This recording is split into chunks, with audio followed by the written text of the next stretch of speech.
possibly are not recognized by the national government, but who play a key role in the service and security provision and everything else, so that we can avert incidents like the Shakahola and the quarry incidents we've talked about.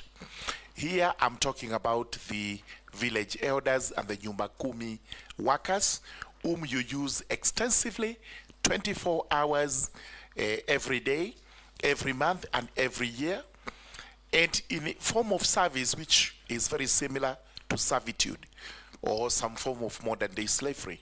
These people are not remunerated. Your response that time was that a policy was going to be put in place immediately, and that they would actually start getting a form of remuneration. The question I have to you is, how far has that gone, and when should these people expect their paycheck? Whether check, whether M-Pesa, whether whatever is going to be, when should they expect to be paid?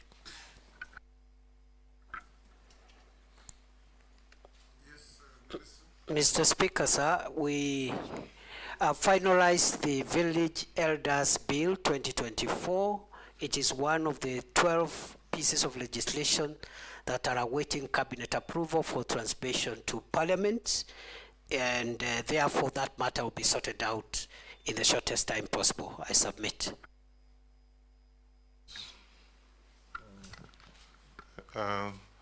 Waziri, I want you to again go back to Haiti, where we actually deployed almost 600 police officers.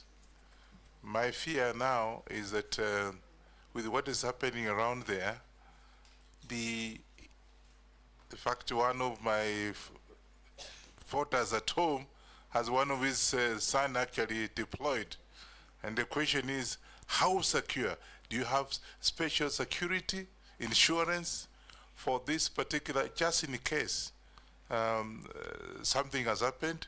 Of course, that has led to a deficit of police officers. That's why when you had demonstration here, you had to get in the army because we don't have enough police officers, so because some of them are away.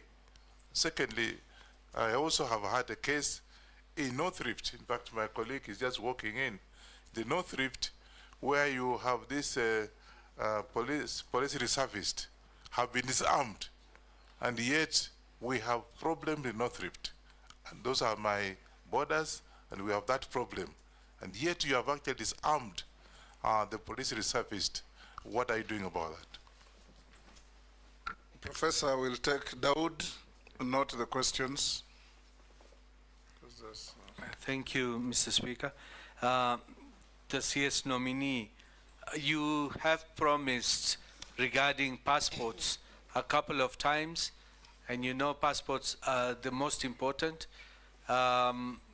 You initially said within a day, within a week, within 2 weeks, but apparently the passport issue has not been sorted out. The other issue is regarding the IDs. Your department has rolled out that IDs will be 10 years, whereas we have known all along IDs did not have an expiry date. What informed the decision for that one? Because now we've got Maisha number, which has been already declared unconstitutional. But what was the point of launching Maisha number when we had a Huduma number which did not work? So now, first was we've got the original ID, now Huduma number, now Maisha number. So aren't we confusing everything? Can't we have just one, the ID to be upgraded instead of all those, and data protection? Thank you, Mr. Speaker. Professor, you can answer those from Ferdinand and Rahim. Mr. Speaker, with regard to the question by the member for Kwanza,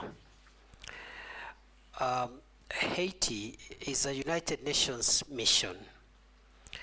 Therefore, our officers are covered, insured, paid for by the United Nations, and therefore there is no cause of alarm. But it's also good to report good progress so far, because the officers, they have been able to get part of the critical infrastructure, the port, the airport, the main police station have been recovered, and the hospital have been recovered from the gangs.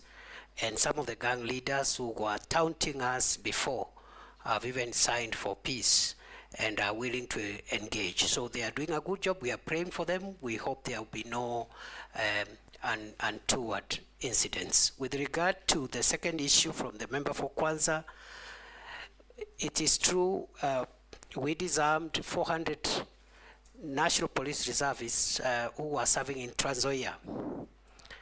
And there was a reason, because the NPRs were being misused. Number two, Trans Nzoia is fairly peaceful, except along the border, small issues. So we will be vetting and returning on a needs basis a smaller number of NPRs, but the number of 400 NPRs in Trans Nzoia was disproportionate with the challenge that we have in that county compared to other counties that are a little more needy. Then finally, the member for Imenti North asked about passports. When I assumed office, passport was a crisis like no other. Kenyans were waiting for a year, 6 months, 3 months, 8 months. They were bribing. They had to bribe to get passports. We had no printers, and so forth and so on. Today, we have not only paid the pending bills to the suppliers, we have enough printing equipment for personalization of passports.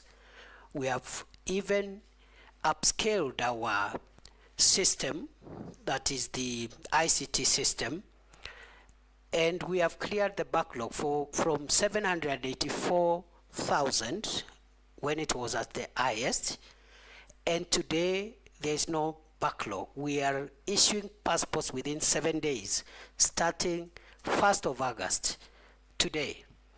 That was our deadline. We complied with that deadline 4 weeks ago, at the beginning of July. Our next deadline is therefore to bring the passport waiting period to 3 days by 1st of November this year. And we are on course. I am very happy. This is one area where we've made a lot of progress. Of course, there are small challenges here and there. We believe that we've not eradicated corrupt staff completely. We have a new crop of staff, about 120, but we are not sure that corruption has been eradicated from that directorate, and we are working on that to ensure, we'll be working on that if we are approved, to ensure that we clean up the whole place. With regard to IDs and Huduma number and Maisha number, the reason for the 10-year limit is because of technology, because unlike the ID that we are used to, the second generation ID we have, the third generation ID is a technology card, and technology keeps on growing old, and therefore that's why we have a 10-year period, and that's why even passports, they normally have a time frame. You cannot have a passport for life. That is the idea. It is not to punish Kenyans. The card has a bit of technology chips, and we want to upgrade that chip based on the security threats that will be identified by that time. The Maisha number issue is before court. We hope we will vacate the orders that were issued 2 days ago, because the problem we are having with delays with issuance of IDs is because of court orders. Last year, between November and March this year, there was a court injunction against us issuing IDs, which brought a huge backlog of almost 600,000. We cleared that backlog. We were actually left with 92,000 with those in the waiting list. And then another court injunction was issued again 2 days ago. We hope we'll be vacating it by Friday, hopefully, so that we can be able to move on with issuing IDs to the people of Kenya. I submit. Mercy.